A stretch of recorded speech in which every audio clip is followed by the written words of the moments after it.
Perfecto. Bueno, entonces estamos hablando de fármacos antidepresivos y en particular habíamos comenzado hablando sobre los fármacos antidepresivos de carácter tricíclicos,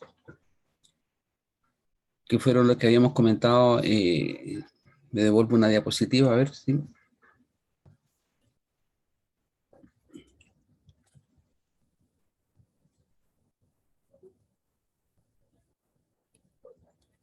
Habíamos hablado de estos fármacos antidepresivos, todos ellos tricíclicos, y dependiendo si eran aminas secundarias o aminas terciarias, iba a tener un mayor grado de selectividad hacia el transportador de norepinefrina o hacia el transportador de norepinefrina y el de 5-hidroxitriptamina. En particular, ¿cierto? Cuando uno habla de aminas secundarias, son más afines al transportador de norepinefrina. Cuando uno habla de aminas terciarias, son más afines a ambos transportadores, al de norepinefrina y al de la 5-hidroxitriptamina. Vamos a comenzar a hablar un poco más de detalle con respecto a los tricíclicos inhibidores selectivos de la recaptación de noradrenalina. Obviamente este es el grupo de fármacos más antiguos, partieron todos ellos, muchos se derivaron específicamente de las fenotiacinas, como de los fármacos antipsicóticos, y químicamente estos son fármacos de carácter básico, con un pK cercano a 9, bastante liposolubles, otorgados esencialmente por la estructura tricíclica, lo que le da una buena absorción gastrointestinal, y eso permitiría en cierta forma que podría atravesar la barrera hematoencefálica con cierta facilidad, y obviamente también atravesar otras barreras, como por ejemplo la placentaria.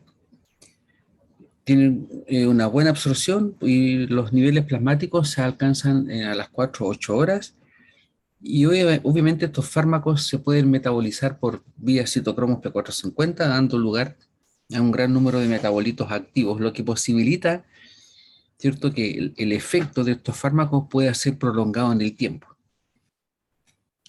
Si hablamos de algunas generalidades respecto de los inhibidores selectivos de la recaptación de norepinefrina, la gran mayoría de ellos son aminas secundarias tricíclicas, como habíamos visto, que son potentes inhibidores del transportador de norepinefrina. Y si uno analiza la afinidad in vitro por el transportador, refleja más o menos la eficacia clínica. Y de esta forma uno podría indicar entonces que la desipramina es más potente que la protriptilina, a su vez más potente que la amitriptilina, que tendría una igual actividad que la nortriptilina. Y el orden de potencia seguiría nortriptilina, revoxetina, maprotilina, amoxamina, imipramina y paroxetina. Ahora, una cosa es lo que uno refleje desde el punto de vista experimental en un modelo in vitro, analizando específicamente el grado de afinidad por la recaptación. Y otra cosa es lo que uno analiza desde el punto de vista del efecto clínico. ¿Cierto? Que habla de la eficacia clínica, pero en cierta forma la eficacia clínica no solamente depende de la recaptación, sino que hay una serie de factores que van a ser propios del sujeto y el apego al tratamiento, de las tasas de metabolización, etcétera, etcétera. Independiente de ello, ¿cierto? Uno podría pensar perfectamente que la desipramina podría ser el mejor fármaco antidepresivo de la recaptación, inhibidor de la recaptación de norepinefrina. Ahora, quiero recordarles que solamente un psiquiatra, cuando analiza a una persona que tiene un estado depresivo y de acuerdo a la sintomatología que presenta, es el que puede correctamente indicar qué tipo de antidepresivo requiere. Primero, de acuerdo a los síntomas, que nosotros lo habíamos visto al comienzo de la clase, donde estaban esos 3 círculos concéntricos y que había en forma concéntrica entre norepinefrina y dopamina el estado del humor. Pero hay síntomas que son propios de serotonina y síntomas que son propios de norepinefrina. Esos son los síntomas que un psiquiatra tiene que evaluar cuáles están ausentes o cuáles están deprimidos, y en función de eso administrar un fármaco, ya sea un específico NER, un específico CERT o incluso un dual. Y un dual significa que pueda indicar un fármaco inhibidor de la recaptación de norepinefrina y de serotonina. Y por último, si la persona a lo mejor tiene síntomas de que hay más falta de dopamina, también puede indicar un inhibidor de la recaptación de dopamina, que digamos que presenta actividad conjunta con el inhibidor de la recaptación de norepinefrina. Y para terminar esta introducción, simplemente recalcarles que lo que determina finalmente el éxito de un tratamiento es el grado en el cual el paciente presenta la menor cantidad de efectos secundarios, porque muchas veces son los efectos secundarios propios de estos fármacos lo que imposibilita un éxito total del tratamiento. Vamos a la relación estructura-actividad de estos inhibidores de la recaptación de norepinefrina de carácter tricíclicos aromáticos. Primero, todos son tricíclicos, ¿cierto? Y el hecho de que sean tricíclicos significa que hay dos anillos fenilos unidos a un anillo central que puede ser solamente de carbono y puede ser de 6 o de 7 átomos y con o sin un heteroátomo. Eso ya lo vamos a ver a continuación. Ahora bien, pequeños cambios moleculares, tales como la flexibilidad, los sustituyentes en el anillo, o que sean heteroátomos, trae algunos cambios significantes en propiedades físico-químicas, en la electronegatividad y sobre todo en las propiedades farmacodinámicas. Algunos de ellos podrían mostrar efecto antihistamínico, como ya lo vimos en la clase pasada con los antipsicóticos y antimuscarínicos, o antipsicóticos y antidepresivos. Y ese es el cuadro grande que yo le mostré donde estaban una serie de estructuras químicas que en función de su agrupación, por decirlo de una forma, podrían tener mejores propiedades antidepresivas, neurolépticas o mixtas. En particular aquí le muestro los inhibidores de la recaptación de norepinefrina de carácter tricíclico. Aquí tenemos la protriptilina, la nortriptilina, la descipramina y la maprotilina. Si miramos así a vuelo de pájaro, esta que viene como clorhidrato, prácticamente todos son clorhidratos. El hecho de tener esa amina secundaria más posibilidad que todos ellos sean como clorhidratos. Pero si miramos a vuelo de pájaro, todos son tricíclicos, son 676, 676, 676, y aquí tenemos un 666, pero ojo, este puente etileno entre ese anillo, perdón, en el anillo central, entre ese átomo de carbono y ese otro átomo de carbono, este puente etileno, ¿cierto? Posibilita aquí tener una estructura tetracíclica, es decir, con 4 ciclos, y eso es lo que se conoce como tetrabiciclo, dando lugar a la maprotilina. Ahora, dentro de estos 3 otros fármacos, la protriptilina y la nortriptilina son dibenzo ciclo heptadieno, un benzo, 2 benzo, ciclo, pues un anillo de 7, heptadieno, ¿cierto?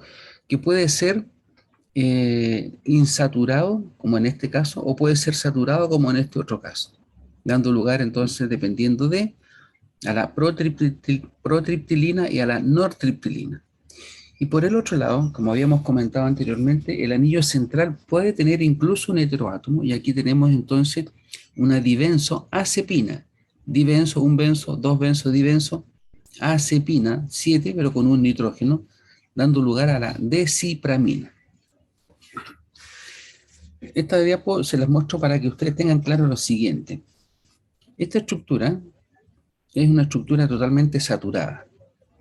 No tiene un doble enlace carbono-carbono en esa posición, mientras que esta estructura, la protriptilina, tiene aquí el doble enlace carbono-carbono, lo que hace que esta estructura sea un poco más rígida que esta otra. Ustedes observan, esta es la cadena propilamina, ¿cierto? La metilpropilamina. Aquí tenemos un benzo, 2 benzo, el anillo de 7 y el anillo de 7, pero ojo, ahí se observa el doble enlace carbono-carbono, y aquí el doble enlace carbono-carbono no se observa, y esto hace entonces que esta estructura no sea plana. En otras palabras, estoy comparando esto con esto otro.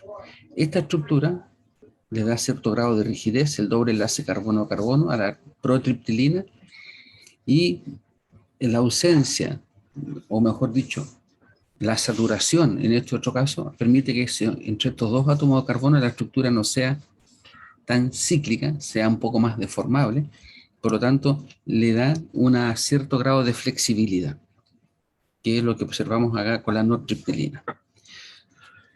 Ahora, ¿cierto? Si uno entonces analiza estas estructuras químicas, uno podría pensar que la estructura tricíclica no está asociada con afinidad a un receptor en particular. Y ustedes vieron acá que tenemos la estructura dibenzazepina con el nitrógeno, los hectadienos simplemente con el anillo de 7 y solamente con átomo de carbono, o el tetrabiciclo. Y lo que es más importante, la estructura tricíclica simplemente colabora con la lipofilia necesaria para que estos fármacos lleguen al sistema nervioso central. Y ustedes ya vieron entonces que eran 666, y la mayoría son 676, puede ser saturado o insaturado con heteroátomo o no. Ahora bien, la cadena, ¿cierto? La cadena propilamina que nosotros vimos, la metilamina, que nosotros observamos, está unida a uno de los átomos de 7 lados, ¿cierto? Al anillo central. Tienen que ser 3 átomos de carbono y puede ser saturado como propil o insaturado como propilideno. En este caso, aquí por ejemplo, nosotros tenemos la cadena metilamina, propil. Aquí tenemos metilamina, pero este es un propilideno. Entonces lo tenemos aquí saturado y aquí lo tenemos insaturado.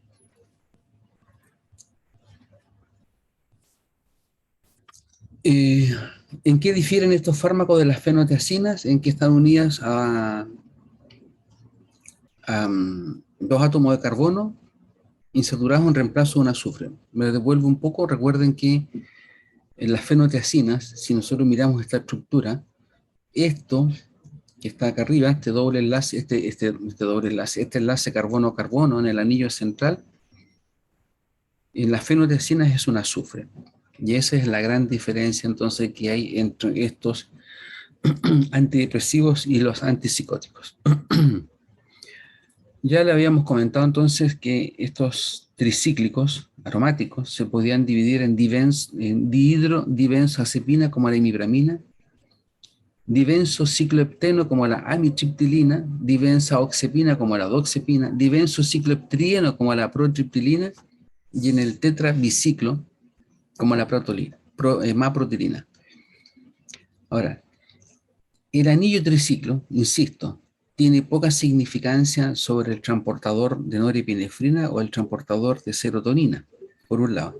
Y ya habíamos comentado en la clase anterior la importancia, ¿cierto?, de las que fueran aminas aminas secundarias o aminas terciarias. Y si eran aminas secundarias, como las que nosotros vemos en este caso, ¿cierto?, que son aminas secundarias, son todos ellos inhibidores del transportador NERD, mientras que las aminas que son terciarias muestran una afinidad mixta, tanto por NERD como por SER.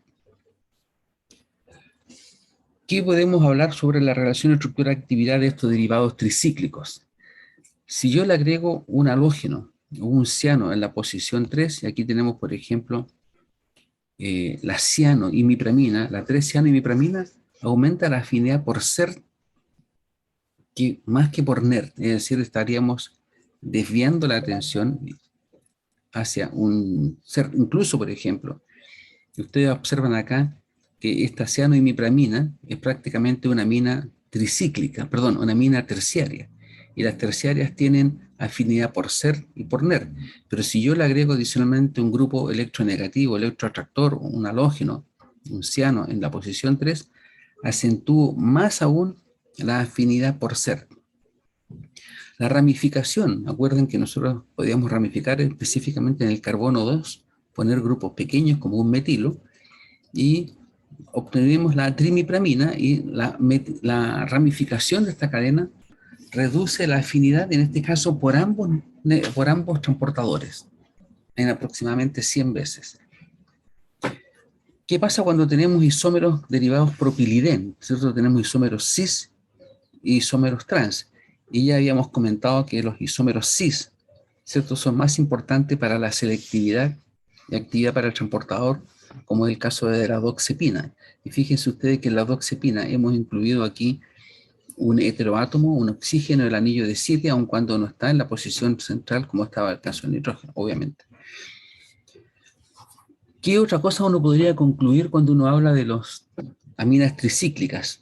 Que si ellos tienen afinidad por los transportadores de norepinefrina y de serotonina, los sitios de unión de ellos a los transportadores no tiene por qué ser el mismo, son proteínas diferentes y por lo tanto los sitios de unión o de afinidad debieran ser diferentes. Y lo que habíamos dicho hace un momento atrás, este puente etileno que une los fenilos, cuando nosotros tenemos un puente que está totalmente saturado, ¿cierto? Hace que los fenilos los gire fuera del plano, conduciendo a una estructura menos rígida y más móvil. En otras palabras me refiero a esta, ¿cierto? Aquí tenemos un puente etileno y esto hace que esta estructura sea menos rígida, más móvil, porque esto obviamente, estos dos átomos de carbono son más flexibles que cuando tenemos aquí, como en el caso de la protriptilina, un doble enlace carbono-carbono. Y esta movilidad, ¿cierto?, de los anillos tricíclicos cambia su forma y en cierta forma podría cambiar también algo de afinidad por el transportador. Bueno, hablemos ahora de los inhibidores mixtos, es decir, aquellos que tienen afinidad por la norepinefrina y aquellos que tienen afinidad por la 5-hidroxitriptamina. En primer lugar, estos fármacos que se conocen como los norepinefrina, serotonina, reuptake inhibitors, de ahí viene el SNRIS, son bloqueadores tanto de SER como NER. Y si ustedes recuerdan bien, en los tricíclicos, para que fueran SER y NER, tenían que ser aminas terciarias. Obviamente, dependiendo, como les dije hace un momento atrás, de las características del sujeto en cuanto a cuáles son los síntomas que tiene, si tiene una mezcla de síntomas en los que hay una falta de serotonina y de norepinefrina, obviamente un clínico podría sugerir dar un inhibidor mixto o un inhibidor dual más que un inhibidor de SER o NER. De entre estos fármacos aquí destacan la imipramina, amitriptilina, doxepina, que la vimos hace un momento atrás, la clomipramina y la trimipramina. Y hay otros, ¿cierto?, inhibidores que son la dotiepina, que es un isóstero de la doxepina, que ya lo vamos a ver, y aquí aparecen la venlafaxina y otros derivados que también son inhibidores mixtos. Vamos a las dibenzoazepinas. Aquí está la estructura química central, ven dibenzoazepina, el anillo de 7 con el nitrógeno, y tiene una cadena que tiene un nitrógeno final que puede o debiera, para que tenga afinidad sobre SER y sobre NER, debiera estar en el estado de una amina terciaria, con un sustituyente en R2 que obviamente podría aumentar de mayor manera la selectividad casi siempre por SER. Por ejemplo, si nosotros acá tenemos la imipramina, y el anillo central con el nitrógeno, con la cadena propil, dimetilamino, sin un sustituyente en la posición 2. Y esta imipramina simplemente es un inhibidor dual. Inhibe tanto el transportador de serotonina como el de norepinefrina. Independiente de la imipramina, se la utiliza mucho como un fármaco para la enuresis nocturna. ¿Qué significa esto? En los pequeños, los niños, aquellos que se mojan la sábana en la noche y ya son mayorcitos, se le administra la imipramina y con la imipramina ellos pueden perfectamente controlar esta pérdida del control de la micción mientras están durmiendo. Enuresis nocturna, acuérdense bien.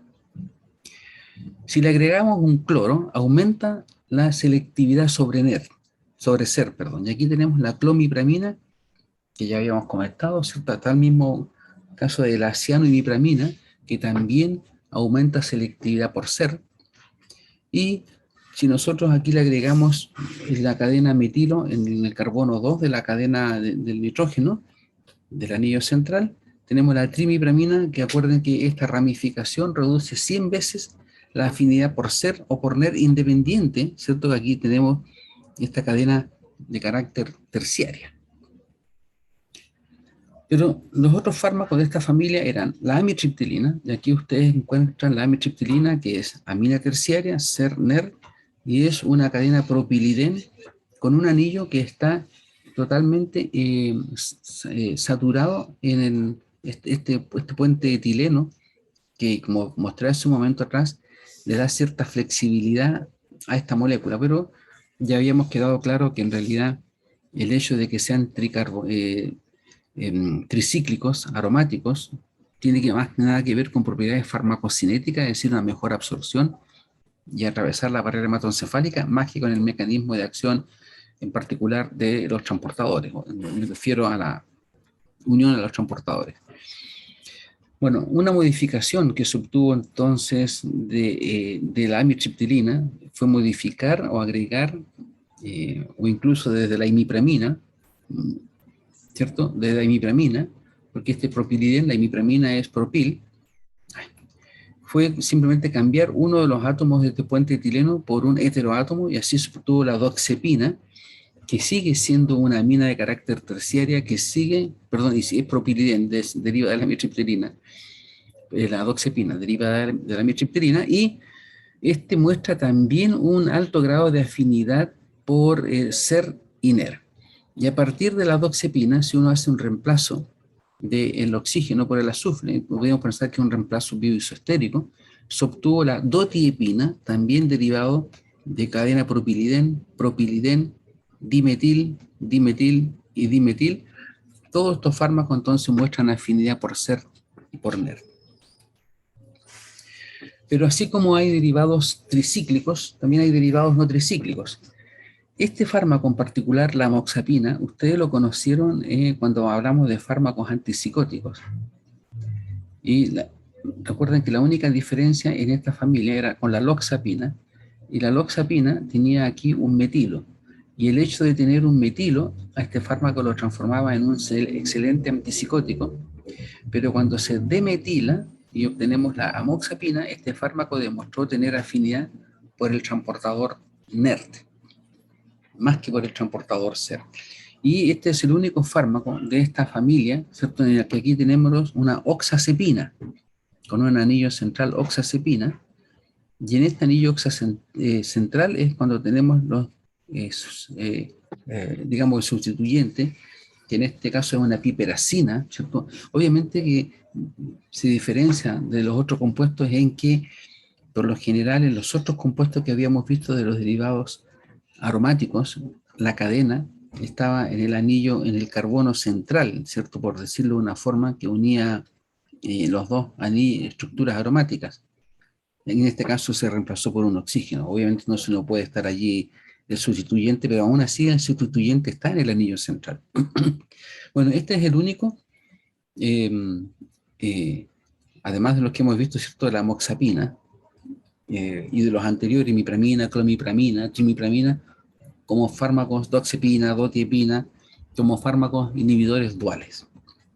Sin embargo, también se obtuvieron inhibidores duales, pero no derivados de aminas tricíclicas aromáticas. Y así se obtuvo la revoxetina, la nisoxetina y la atomoxetina. La mayor importancia que radica en estos fármacos es que ellos son derivados de la fenilpropylamina.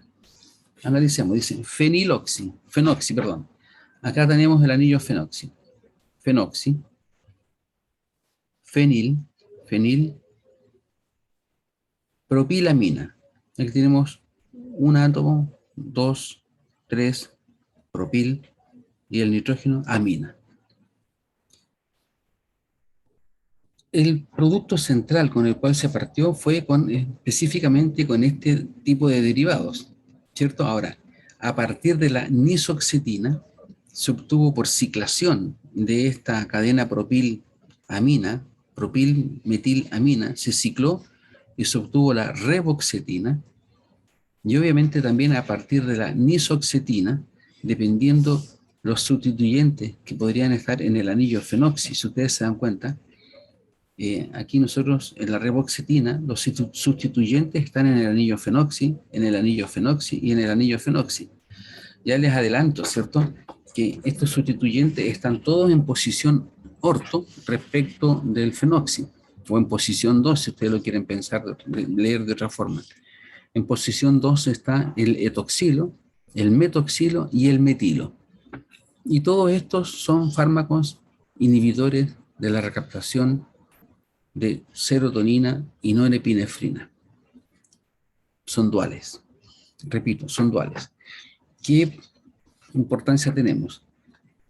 La cadena, ¿cierto?, de la propilamina es una cadena o una amina de carácter secundaria, y en este caso, a pesar de que está ciclada, ¿cierto?, formando parte en la reboxitina de un ciclo, sigue siendo también una amina secundaria.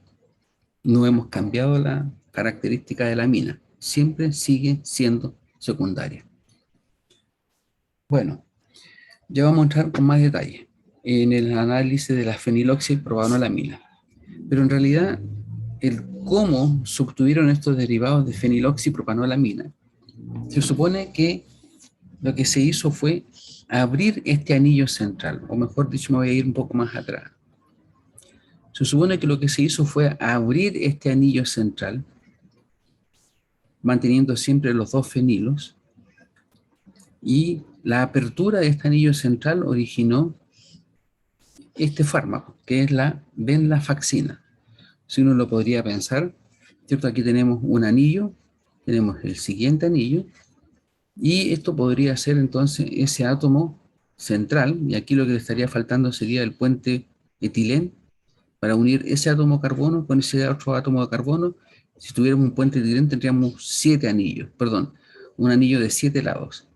Y en el anillo central y en el átomo de carbono central estaría esta cadena de dimetilamina, con la única gran diferencia que ahora ya sería una cadena metil-dimetilamina y no propil o propilidén. Otra gran diferencia, ¿cierto? Uno de los anillos aromáticos se reemplazó por un ciclohexano y se agregó un grupo de hidroxilo. Entonces, se supone que la venlafaxina, que corresponde a una metoxifeniletilamina, entonces estamos hablando de metoxifenil, un átomo, dos átomos, etil, amina, podría, como dice acá el texto, ser una estructura tricíclica abierta con un anillo aromático reemplazado por un cicloalquil. Este fármaco, la venlafaxina, mantiene afinidad por 5-hidroxi y por norepinefrina. Más baja por norepinefrina, pero es dual. Es 30 veces más potente sobre SERT que NER, es decir, es más afín por la inhibición de la recaptación de serotonina que por la inhibición de la recaptación de norepinefrina. Sin embargo, ¿cierto?, el efecto podría ser dependiente de la dosis. A ver, ¿a qué me refiero con esto? Que si yo administro dosis bajas, y como es más afín por ser, el efecto que va a mostrar un efecto muy semejante a lo que hace un inhibidor selectivo en la recaptación de serotonina. Pero si yo voy aumentando la dosis, podría incluso acercarme a inhibir NER, y por lo tanto podría tener efectos también propios de la inhibición de la recaptación de norepinefrina. A eso me refiero con que es un fármaco que tiene dosis dependiente. Esta es la estructura de la venlafaxina. Ahora, un derivado de la venlafaxina es el que se obtuvo por demetilación de este grupo metoxi, dando lugar a la desvenlafaxina. Que ustedes observan que en esta posición ahora tenemos un grupo de hidroxilo. Si ustedes observan, la constante de inhibición de SER es 40 nanomolar y la de NERT es 558. Estamos hablando de prácticamente casi 12 veces. Pero ustedes se recuerdan anteriormente que la venlafaxina era 30 veces más afín por SER que por NER.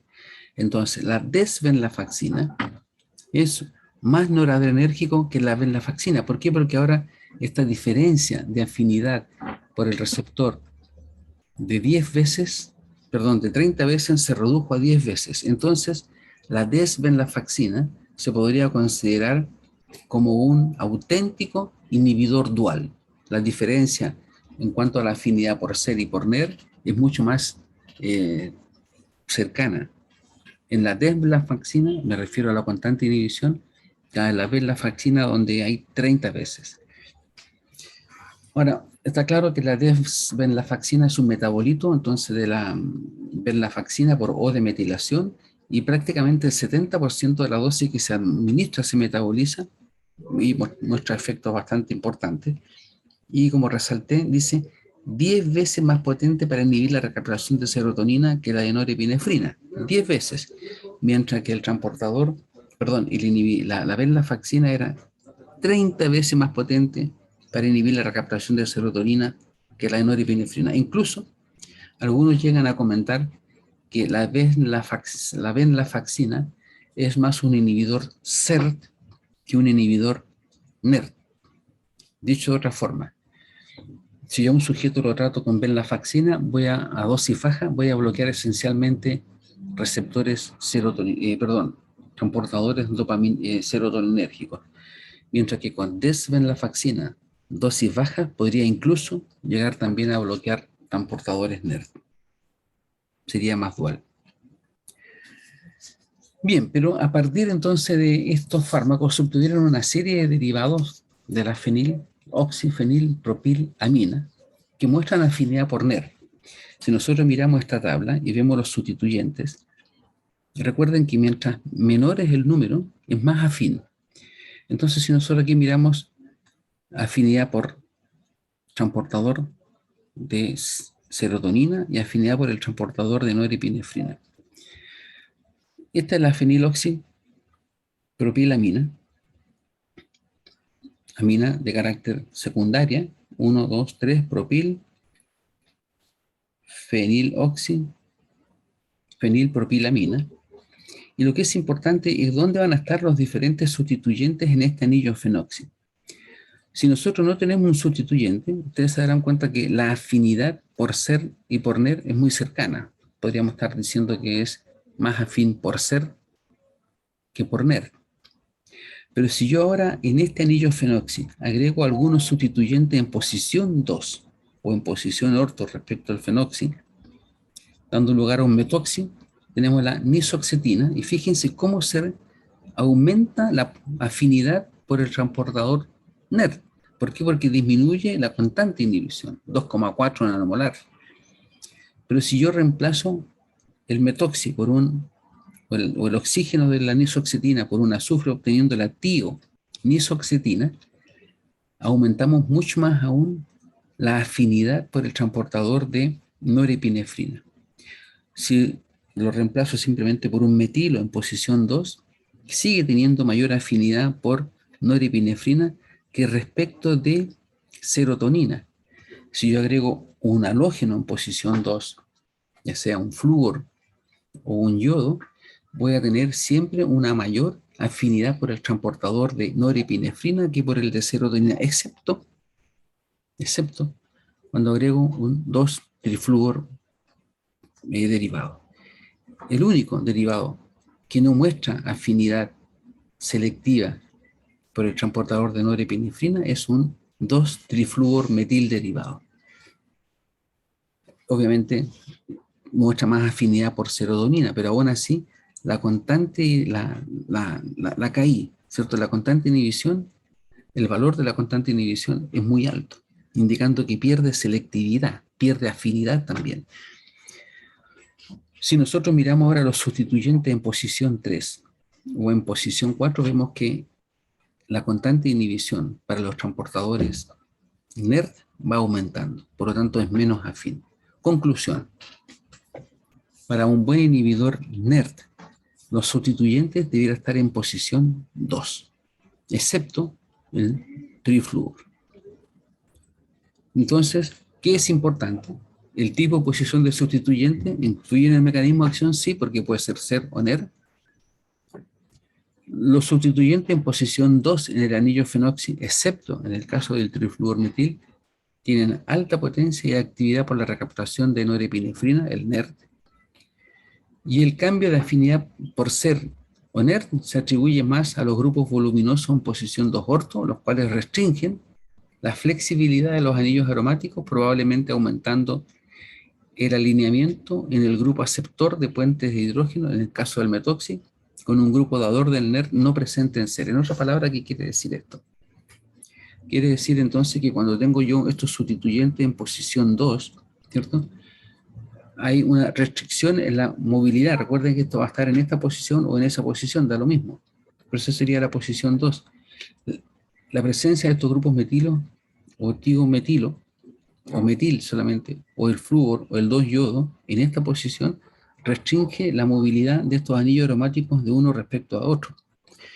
Obviamente eso significa entonces, como dice acá, que se aumenta con un grupo aceptor de puentes de hidrógeno. El metoxi y el tiometoxi son aceptores de puentes de hidrógeno. Por lo tanto, ese puente de hidrógeno puede estar presente en el receptor NER y estar no presente en el receptor, en el transportador SER, bien digo, de serotonina.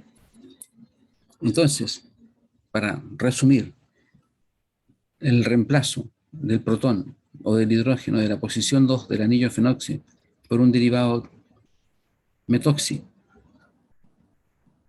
tiometoxi, favorecería, puesto que dio los mayores valores de constante inhibición, una formación de un puente de hidrógeno con el transportador NER que no estaría presente en el transportador SER. Para la anisoxetina, vamos aquí, por ejemplo, vamos a mirar la anisoxetina. La anisoxetina, recuerden que aquí nosotros podemos tener carbonos quirales. Aquí tenemos, por ejemplo, este carbono esquiral, tenemos un anillo fenilo por un lado, un fenoxi por otro lado, un CH2 y un hidrógeno. Por lo tanto, este carbono que está acá es un carbono de carácter quiral, y por lo tanto nosotros podríamos tener derivados quirales en caso de la anisoxetina, y el isómero R tiene 20 veces mayor afinidad que el isómero S por NER, simplemente hablando de afinidad por NER. La constante de inhibición de anisoxetina por NER es 0,8 y es 40 veces más selectiva por NER que por SER. Y finalmente, si nosotros transformamos la amina a amina terciaria, la afinidad se reduce 100 veces. En otras palabras, me refiero a esta amina. Si ese hidrógeno yo lo reemplazo por un grupo metilo, propilo o por el que sea, transformando este nitrógeno en un nitrógeno de carácter terciario, la afinidad se va a reducir 100 veces. Acá está, 100 veces. O incluso, y si son grupos mayores, la actividad prácticamente se pierde. Revisemos de nuevo el cambio isotérico de 2-metoxi por un 2-tiometoxi como la tioinoxetina, y se produjo un potente SNRI, 0,2 nanomolar el enantiómero R, y 600 veces más selectivo que NER por SER. Si nosotros miramos esta tabla, por ejemplo, y comparamos esto, 0,2 y 130, si ustedes dividen 130 por 0,2, prácticamente sería 5 por 130. Y 5 por 130, 5 por 3, 15, estamos hablando de 750 veces más afín por el transportador NER que por el transportador SER.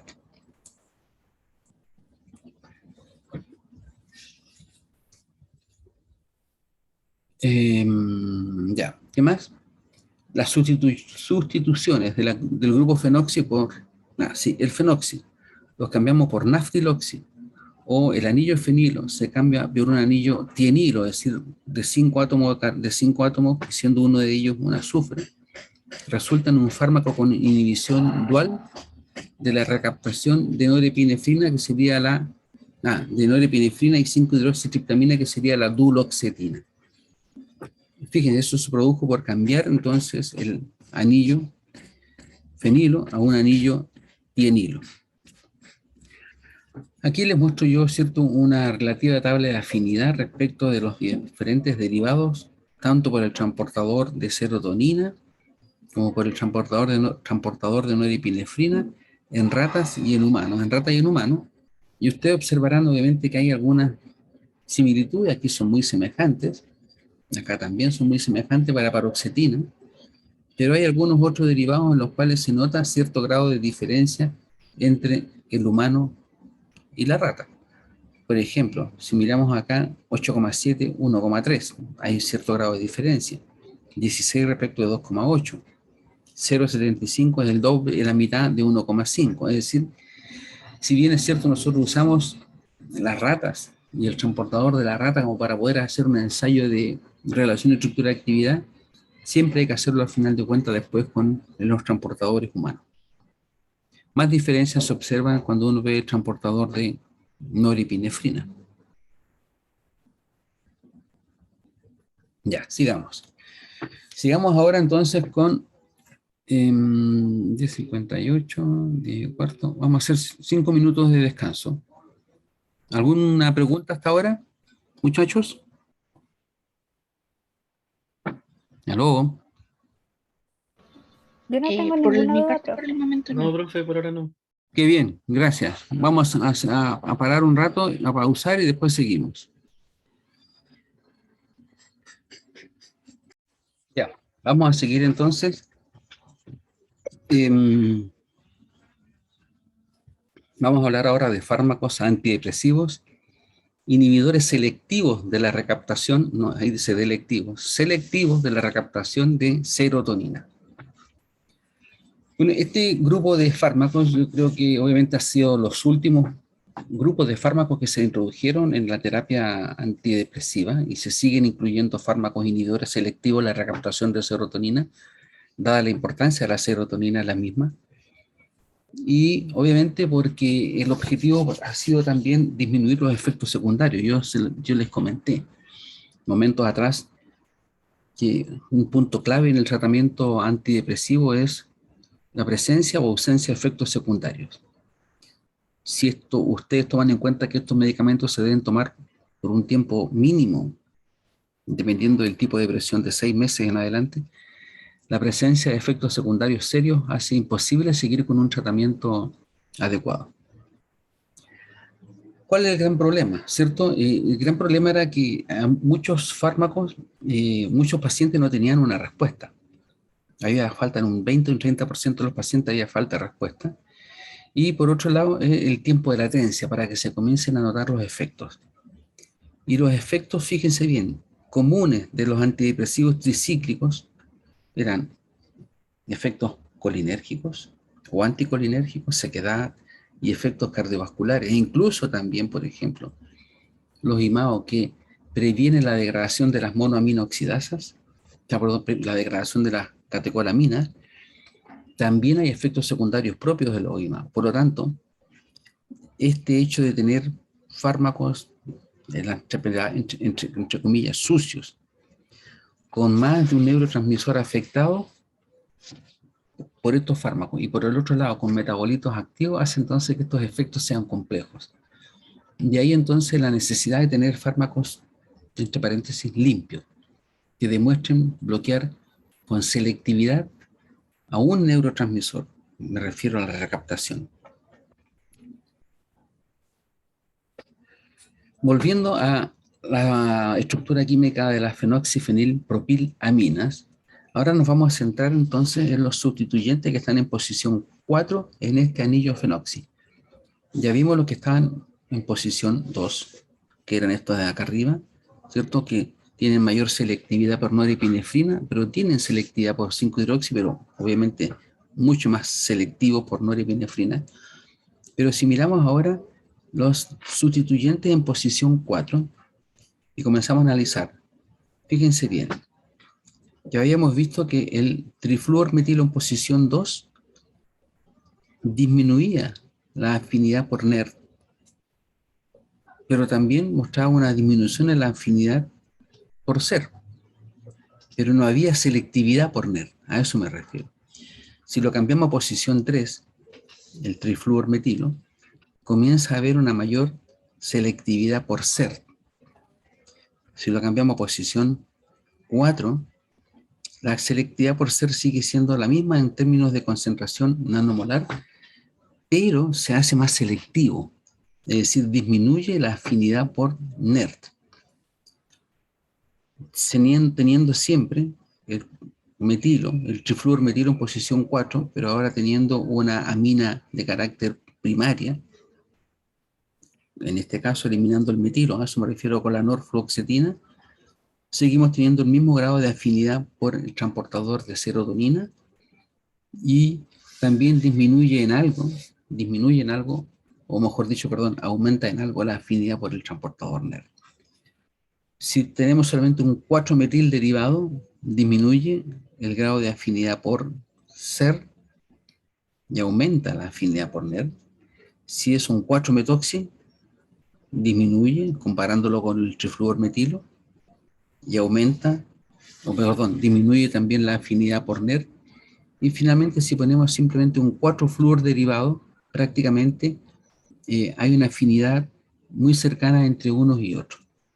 Uno puede concluir de esta tabla, ¿cierto?, que los sustituyentes en posición 4, y específicamente el 4-trifluormetilo, aumenta selectividad por SER y disminuye la selectividad por NER, aun cuando las concentraciones para poder lograr una inhibición del NER son, por ejemplo, mucho más altas que las concentraciones requeridas para inhibir específicamente SER con los derivados que tienen sustituyentes en posición 2.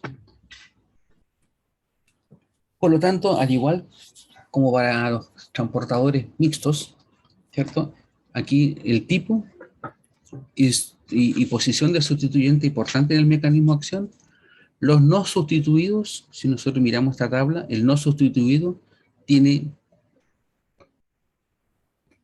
no tiene selectividad, prácticamente aquí es 1:2, y la constante de inhibición, el valor numérico de la constante de inhibición es mucho más alto, estamos hablando de prácticamente casi 6 veces que aquellos que tienen un sustituyente en posición 4. Y los sustituyentes en posición 4 tienen potente actividad por SER, y los sustituyentes por el grupo fenoxi, lo mismo. Si cambiamos el fenoxi por un naftiloxi y el anillo fenilo por un tienilo, resulta en un fármaco con actividad dual, que sería la duloxetina que inhibe NER y que inhibe SER. Y finalmente, si yo pongo isómeros o sustituyente en posición 2 y en posición 4, tiene poco efecto sobre la recaptación incluso hasta de dopamina. En otras palabras, ¿qué pasa si yo en este anillo fenoxi agrego un sustituyente en posición 2 y otro sustituyente en posición 4? Recuerden que el 2 favorece NERT, el 4 favorece SERT. Uno podría pensar quizás que un sustituyente, un derivado que tenga sustituyente en posición 4 y en posición 2, quizás podría tener una mayor afinidad por ambos. Me explico. Si en la posición 2 yo pongo, por ejemplo, el tiometil derivado, aquí el tiometil derivado, y en la posición 4 pongo, por ejemplo, el trifluormetil derivado, tengo un compuesto que en rigor debiera tener mayor afinidad por norepinefrina y mayor afinidad por serotonina. Pero el hecho de que yo le agregue este sustituyente en esta posición, fíjense cómo baja la afinidad por serotonina. Y el hecho de que yo agregue este sustituyente, eh, que yo agregue este sustituyente en posición 4, ¿cierto? ¿Qué ocurre? ¿Cómo cambia la afinidad por serotonina? Es decir, aumenta, pero ¿cómo disminuye la afinidad por el receptor, por el transportador de norepinefrina? En resumen, tener un derivado mixto no ofrece ninguna ventaja. Vamos ahora a analizar un poco más con mayor detalle la relación estructura-actividad de la fluoxetina. La fluoxetina tiene alta afinidad por SER y baja por NER.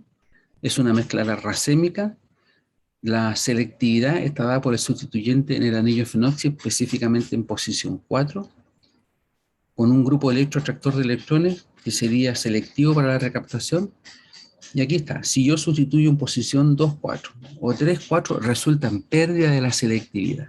Y eso es para que lo tengan importante. Resulta en pérdida de la selectividad. Y uno podría, ¿cierto?, a partir de la fluoxetina, tener derivados semirrígidos, como la femoxepina, en que se mantiene la selectividad, pero solamente un 10% de la afinidad. ¿A qué me refiero con estos derivados semirrígidos? Aquí está la fluoxetina. ¿cierto? Y a partir de la fluoxetina yo podría hacer ciertas modificaciones para obtener otros derivados de la fluoxetina. Por ejemplo, la primera sustitución que uno podría hacer, o el primer cambio estructural que uno podría hacer es formar un anillo en la cadena propil-metilamina. Propil-metilamina, y aquí se formó un anillo y dio lugar a la reboxetina. Obviamente, para que este compuesto fuera activo, se tuvo que eliminar el trifluor de la posición para. En este mismo derivado, ¿cierto? Ciclándolo. Ahora, aquí se agregó un heteroátomo, pero en este caso no se agrega ningún heteroátomo.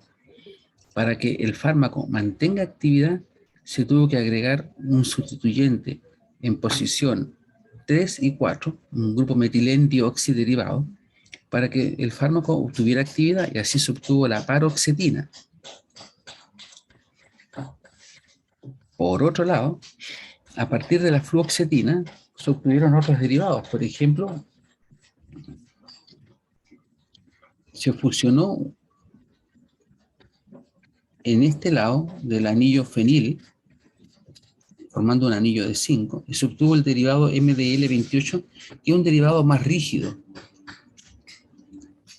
Y de la misma forma se obtuvo otro derivado, por ejemplo, que es la femoxetina, que ustedes se darán cuenta que es muy semejante a la paroxetina, con la única gran diferencia de, primero, esta es una estructura de carácter amina terciaria, y obviamente aquí tenemos un metoxi trifluor metil derivado. Esta es la femoxetina.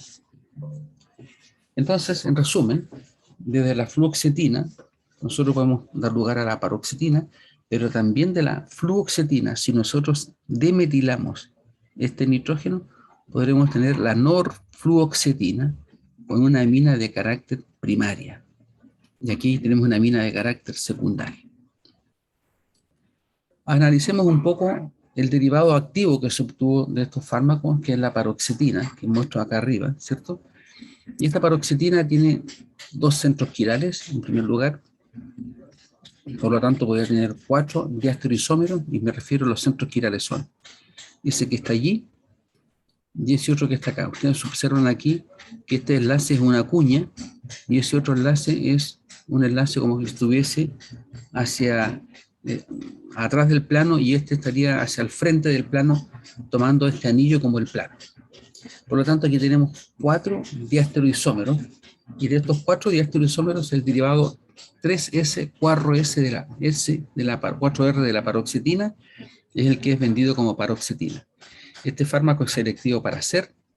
Si la amina secundaria, esta que está acá, yo la metilo y la transformo en amina terciaria, la afinidad por ser se reduce 100 veces. Si yo reemplazo el flúor, este flúor que está allí, por un hidrógeno o por un metilo, la afinidad se reduce 10 veces. Si yo reemplazo el 3,4-metilendioxi, esto que está acá arriba, por un 4-metoxi, 4-metoxi sería allí, la afinidad también se reduce 10 veces. Y finalmente, si yo pongo un sustituyente en posición 2 de cualquier anillo aromático, es decir, si lo pongo en esa posición, o en esa posición, o incluso en esa posición, o en esa posición de los anillos aromáticos. Este es un anillo aromático y este es otro anillo aromático. Por lo tanto, yo podría poner un sustituyente, por ejemplo, un tiometil derivado o un trifluor derivado en esa posición o en esa otra posición. Se reduce la afinidad de 10 a 100 veces, siendo mayor en el anillo fenoxi. Es decir, si yo agrego, por ejemplo, un trifluor metil derivado, perdón, me pasó. Acá, un trifluor metil derivado en esa posición, la reducción es 100 veces que si yo lo agrego en esta posición.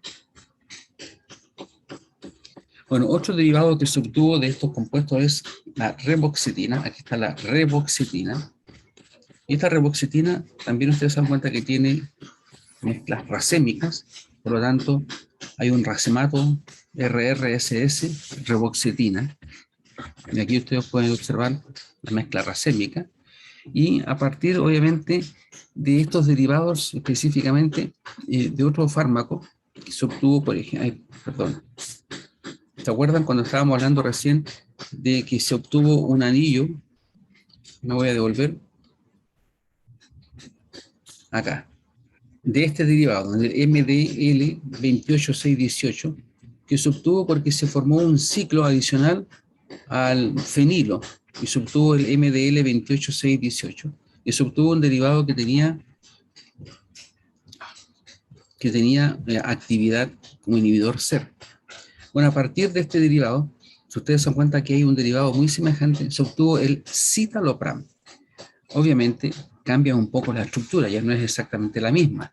Si nosotros miramos el citalopram, es un dimetil 1, 2, 3, propil, fenil, ciano, benzoxiderivado. Ese es el citalopram, y aquí tenemos obviamente un carbono quiral dando lugar a mezclas racémicas. Si en este citalopram nosotros lo transformamos, por ejemplo, y hacemos un reemplazo bioesotérico del azufre por el azufre, del oxígeno, perdón, por el azufre, se obtiene el talsupram.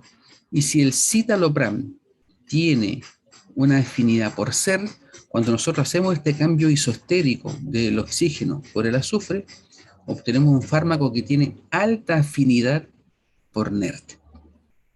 Obviamente que hay algunos cambios adicionales, ¿cierto? Uno mira, por ejemplo, se eliminó el grupo ciano, se eliminó el flúor y la amina pasó de ser una amina terciaria a una amina secundaria. Pero independiente de, ¿cierto? Este fármaco, el talsupram, tiene mayor afinidad por NERT que mayor afinidad por SER. Entonces, si miramos el citalopram, este es el citalopram, que está acá, con el ciano y con el flúor.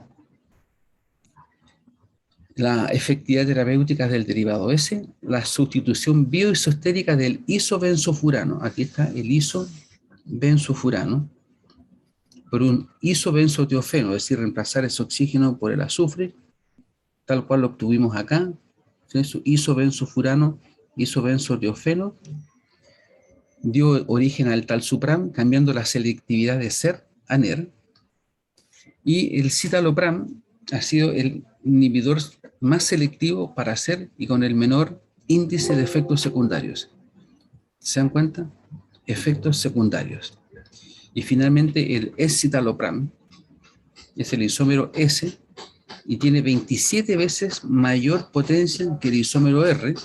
Y el isómero R, entonces, el isómero R actúa entonces como un antagonista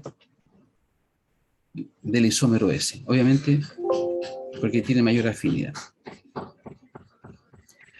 Pasemos a otros derivados siempre SER. Aquí les presento la estructura química de la sertralina, es una fenilaminotetralina, ¿cierto? Aquí tenemos una fenilaminotetralina y la difenilpropilamina está condensada, aquí la fenil está condensada a un anillo biciclo que le da cierto grado de rigidez. Tiene también dos centros quirales, y de estos dos centros quirales solo el isómero SS más ya está el isómero ofendido, y los derivados RR, RS y SR son débiles inhibidores de la recaptación de 5-hidroxitriptamina. Otro fármaco que también tiene actividad selectiva por SER es la fluvoxamina. Es un inhibidor de la recaptación selectiva de serotonina, no es tricíclico, obviamente la sertralina y muchos de los que hemos venido viendo ahora de los derivados de la feniloxipropilamina no son tricíclicos.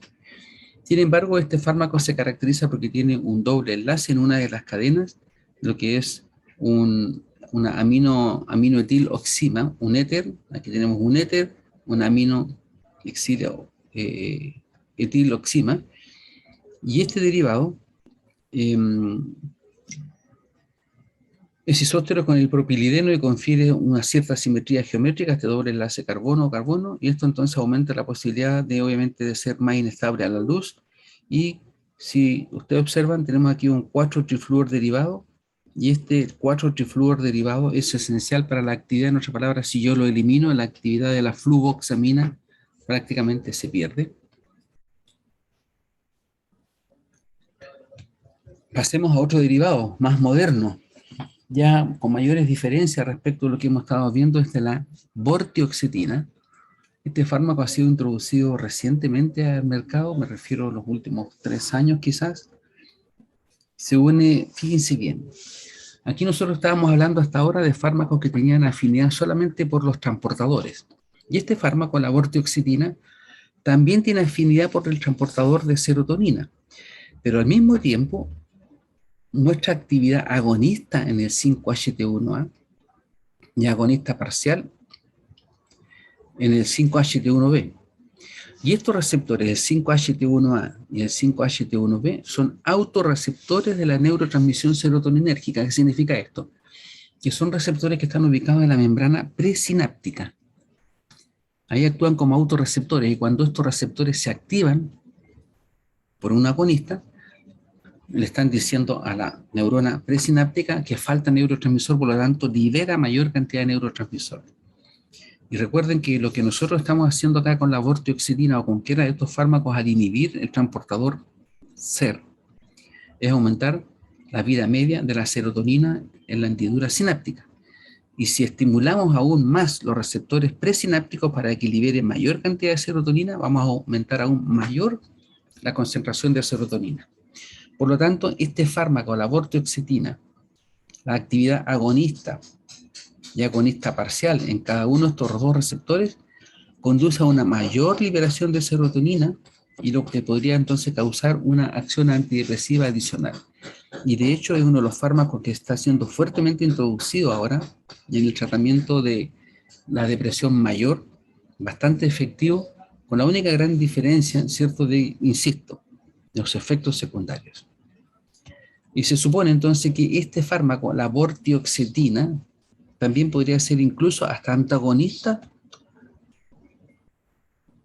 al receptor 5-HT7, y de esta forma potenciaría los efectos de la inhibición SER mediante la liberación adicional de serotonina. Bueno,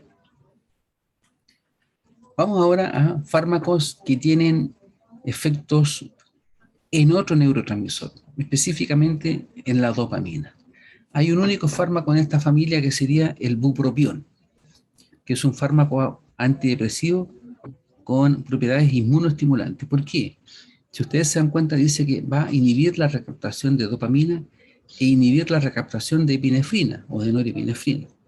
¿Significa esto entonces que va a actuar a nivel de los transportadores de dopamina y de norepinefrina, o que incluso podría favorecer la liberación de uno de estos neurotransmisores?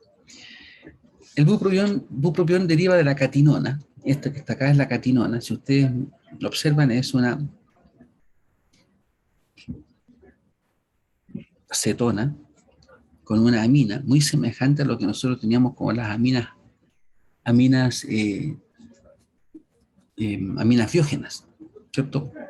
Recuerden que en este carbono, en algunos derivados, hay un grupo de hidroxilo que muestra mayor grado de selectividad por los receptores beta adrenérgicos. Muy bien, uno podría considerar que ese hidroxilo se oxidó y se obtuvo esta acetona. Y este fármaco, que es la catinona, tiene propiedades estimulantes, psicoestimulantes, muy semejantes a lo que hacen los derivados tipo anfetamina, que son propiedades estimulantes. Entonces, este fármaco se modificó y ¿qué se hizo? Se reemplazó uno de los hidrógenos del nitrógeno por un grupo isobutilo. 1, 2, 3, 4 átomos de carbono. Y al agregar entonces un grupo voluminoso, más aún la presencia del cloro, este volumen estérico en esta amina terminal controla el mecanismo molecular de estos compuestos, es decir, la recaptación de ¿quién? Del neurotransmisor versus la liberación inducida por sustrato. Recuerden que esto, muy semejante a la anfetamina, podría producir la liberación de neurotransmisores. Y la mecatinona, el MCAT, o metilcatinona, es un agente liberador de dopamina y de norepinefrina. Por lo tanto, si a este fármaco yo le cambio este sustituyente, un hidrógeno, por un grupo isobutilo, lo que estoy haciendo entonces es inhibir la recaptación. Por lo tanto, adicional a este efecto liberador de neurotransmisores, estoy agregándole ahora un efecto inhibidor de la recaptación de dopamina, específicamente con el bupropión, lo que por lo tanto aumenta las concentraciones de dopamina en la hendidura sináptica. Otro grupo de fármacos antidepresivos son los inhibidores de los receptores presinápticos y de la recaptación de serotonina. Fíjense bien, dice allí inhibidores de receptores presinápticos, lo mismo que vimos recién con la vortioxetina. ¿Cierto? Cuando uno inhibe este receptor presináptico, lo que está haciendo es favorecer la liberación de serotonina. Y al mismo tiempo, como la vortioxetina, que también inhibía el SER, aquí con estos fármacos también estoy inhibiendo la recaptación de serotonina. Entonces, en resumen, la mianserina, si ustedes se dan cuenta, es un derivado tricíclico en el cual el anillo que está en el nitrógeno, que está en el o el heteroátomo que está en el anillo central, está fusionado a otro anillo de una tipo piperacina, ¿cierto? Y así se obtuvo la mianserina. Y si a esta mianserina nosotros ahora le agregamos, por ejemplo, un reemplazo bioisostérico del grupo fenilo por una piracina, perdón, por una piridina, obtenemos la mirtazapina. Y tanto la mianserina como la mirtazapina entonces son fármacos inhibidores de los receptores presinápticos de serotonina y también de la recaptación de serotonina, muy semejante a lo que habíamos visto con la vortioxetina.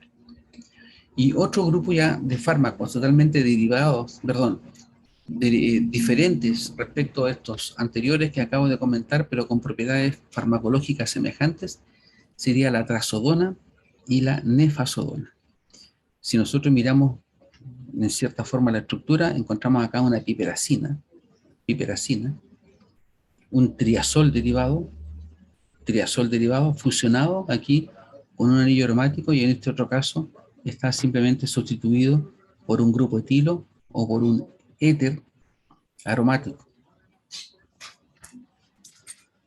La trazodona, en particular me voy a referir un poco más a esta, la trazodona que está acá, es una alquilpiperacina, arilpiperacina, no relacionada a otras clases de antidepresivos, también antagoniza receptores adrenérgicos, H1, y inhibe la captación de serotonina, bloquea la recaptación de serotonina en neuronas presinápticas, y también sobre los receptores 5-HT1, muy semejante a lo que vimos recién con vortioxetina. No inhibe la recaptación periférica de noradrenalina, aunque indirectamente puede facilitar la liberación de este neurotransmisor, de hecho por bloquear los receptores solamente. Bloquea receptores adrenérgicos alfa a nivel central, y recuerden bien que los bloqueadores alfa a nivel central pueden tener un efecto antihipertensivo y parece no tener efecto sobre la recaptación de dopamina y no tiene propiedades antimuscarínicas significativas, pero tiene una marcada acción sedante que podría deberse más bien a el efecto sobre H1. Este es otro derivado, la vilazodona, propiedades antidepresivas y ansiolíticos, inhibe la recaptación de serotonina, pero también es un agonista parcial del receptor 5-HT1A, receptor presináptico. Por lo tanto, inhibe la recaptación mientras que estimula la liberación. Entonces, de manera conjunta, lo que se está haciendo es aumentar la concentración del neurotransmisor en la placa sináptica y obviamente potenciar la neurotransmisión serotoninérgica a nivel central. Esta es la vilazodona, un derivado. Entonces, aquí tenemos un indol derivado, y aquí tenemos el indol derivado, un cianoindol derivado, una piperacina, y por este otro lado tenemos un benzofurado con una carboxamida. Ya para terminar ya con este grupo de fármacos inhibidores de la recaptación, antidepresivos, vamos a hablar un poco de inhibidores de la recaptación de, inhibidores de la degradación de serotonina, que son los inhibidores de la monoamino oxidasa. Bueno, la MAO existe de dos formas, como A, que desamina la adrenalina, la noradrenalina y la serotonina, y la MAO-B, que metaboliza preferentemente la benzilamina y la feniletilamina. Ahora, la dopamina y la tiramina, por otro lado, son desaminadas por ambas formas de la enzima. Entonces, cuando uno piensa en que el neurotransmisor se degrada fácilmente, una estrategia terapéutica para aumentar el neurotransmisor en la hendidura sináptica es inhibir las enzimas que lo degradan, y específicamente la MAO. Entonces, los inhibidores MAO se clasifican en tres grupos. Primero, los no selectivos, que es el mayor grupo, donde está la isocarboxacida, nialamida, fenelcina, tranilcipromina, iproniazida, iproclosida, fenilalanina, armarina, armina. Inhibidores selectivos de la MAO-A, befloxatona, brofaromina, moclobemina y toloxatona. Y los inhibidores selectivos de la MAO-B, donde está la aceligirina, que en realidad son fármacos que se utilizan casi específicamente para el tratamiento del Parkinson. Entonces, los inhibidores de la MAO podemos tener como fármacos antidepresivos inhibidores selectivos de la MAO-A, y obviamente estos fármacos se utilizan cuando no hay tratamiento a los fármacos que ya hemos terminado de ver hace un minuto atrás, pero también algunos de estos fármacos son útiles en tratamiento del Parkinson, en pacientes que además del Parkinson presentan un cuadro depresivo. Los tradicionales IMAO, iproniazida, fenelcida, tranilcipromina, son inhibidores de ambos tipos, ¿cierto? Que yo los clasifiqué recién, ustedes lo vieron en la tabla como no selectivos, y lo que producen entonces una inhibición de la enzima menos prolongada, y todos son derivados de hidracina y se unen de forma irreversible. Los selectivos A, también conocidos como RIMA-A o RIMA, destaca sobre todo la moclobemida, que ha sido por lejos el más utilizado, y de los otros se utilizó la clorgilina, pero se utiliza mucho más casi como antiparkinsoniano, y los otros selectivos de la MAO-B, la celeginina, que se usa más para el Parkinson. Aquí está la estructura de los IMAOs: la clorgilina, rasagilina, moclobemida, iproniazida y celeginina. Ya habíamos dicho entonces que la iproniazida, derivados de hidracida, derivados, aquí tenemos la hidracida, son fármacos que no muestran selectividad. La moclobemida es un RIMA-A, la rasagilina y la celeginina son MAO-B, y la clorgilina también es un MAO-A. Entonces son estructuras químicas. Si nosotros tratamos de mirar en ellos qué es lo común, por ejemplo, uno podría encontrar la estructura aromática, la etilamina, ¿cierto? La etilamina. 1, 2, etilamina. Aquí también tenemos la estructura aromática. Obviamente la estructura de la etilamina está, en la moclobemida está, podríamos decirlo, modificada. En los derivados iproniacidas son mucho más semejantes a esto que tenemos acá. Por ejemplo, aquí tenemos la amida, pero el hecho de tener un nitrógeno vecino nos forma estos ácidos derivados. Y la rasagilina, obviamente, es bastante más diferente con respecto a los otros, igual que la clorgilina.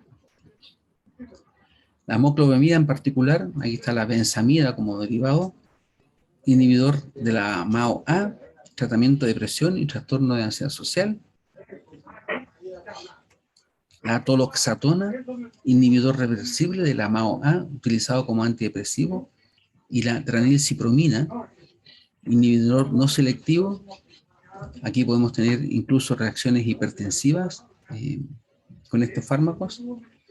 La fenelcina ya es una estructura mucho más semejante a una amina aromática, ¿cierto? Aun cuando aquí tenemos una hidracina, inhibidor no selectivo de la MAO. Y la isocarboxacida, lo mismo, ¿cierto? Inhibidor no selectivo, de los pocos derivados que están actualmente en uso.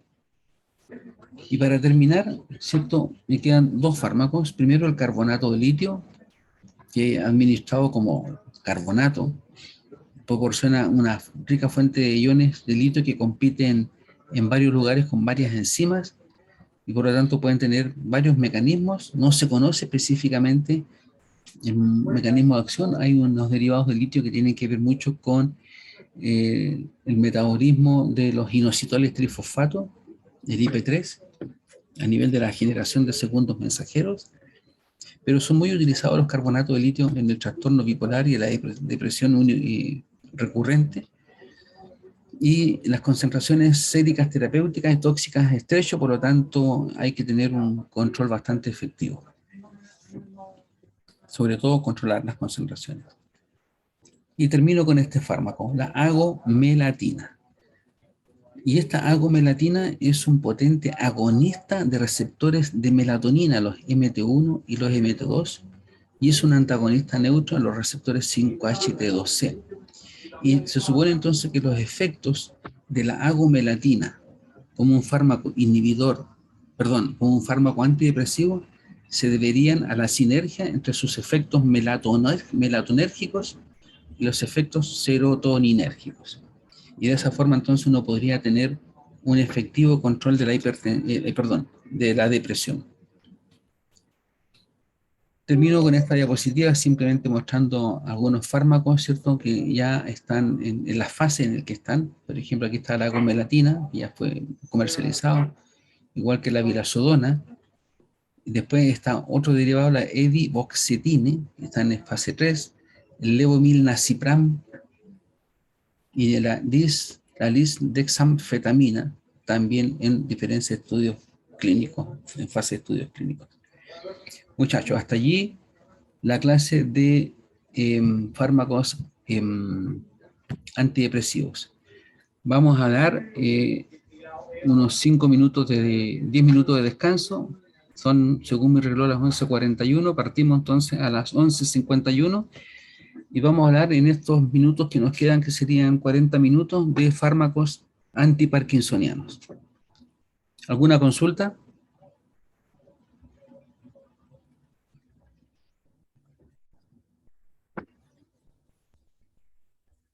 No, ¿Aló? Ah, todo bien. parecía que estaba solo. Ya, gracias. Vamos a pausar entonces.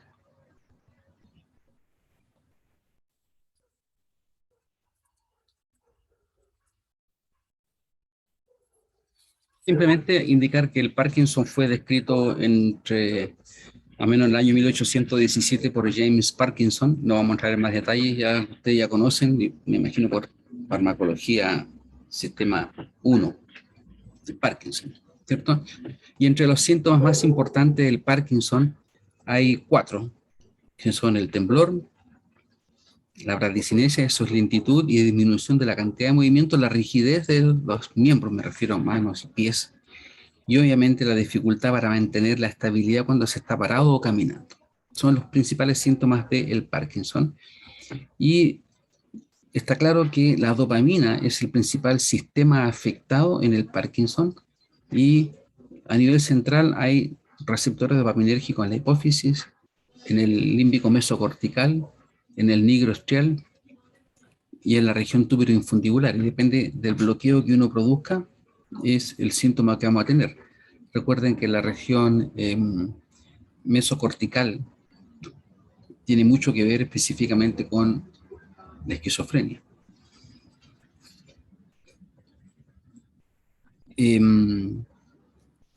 Está claro que la gran causa del Parkinson es la pérdida de neuronas dopaminérgicas.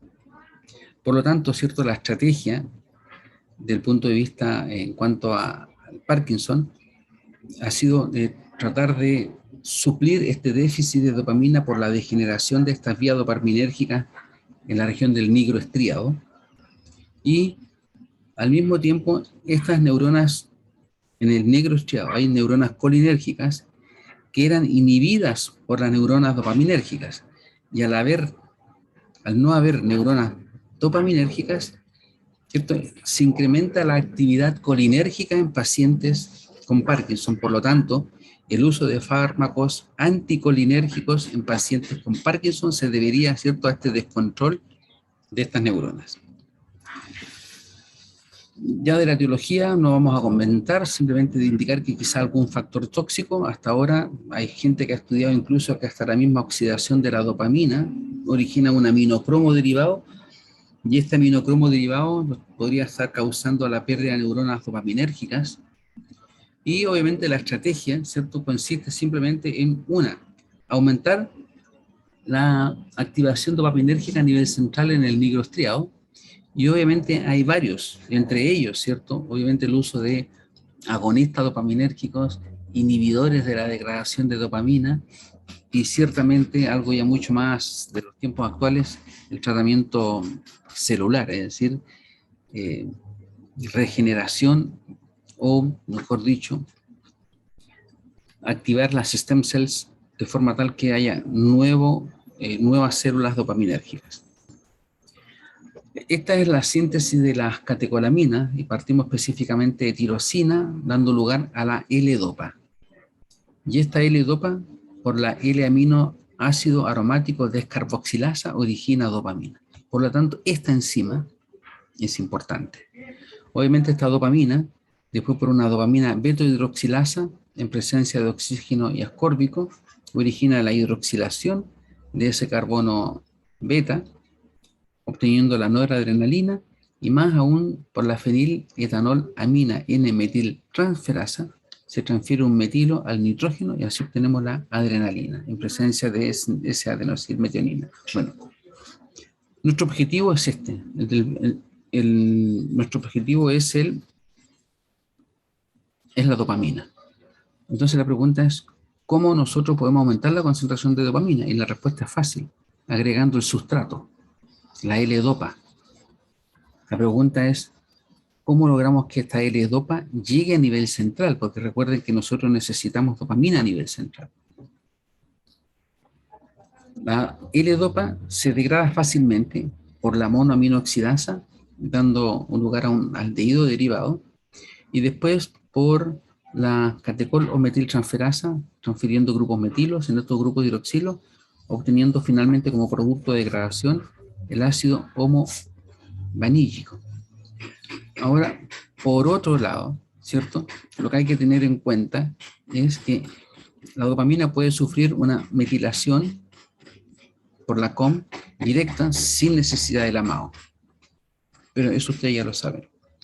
Vamos a los fármacos antiparkinsonianos. Esta es la dopamina y el objetivo entonces es tener algunos procesos químicos de forma tal que podamos aumentar dopamina, porque lo que nosotros estamos observando es una disminución de dopamina. ¿De qué forma logramos esto? Uno, podemos con algunos inhibidores, ¿cierto?, modificar estos procesos relacionados con la síntesis, específicamente aquellos asociados al metabolismo, aquellos asociados a la recaptación, ¿cierto?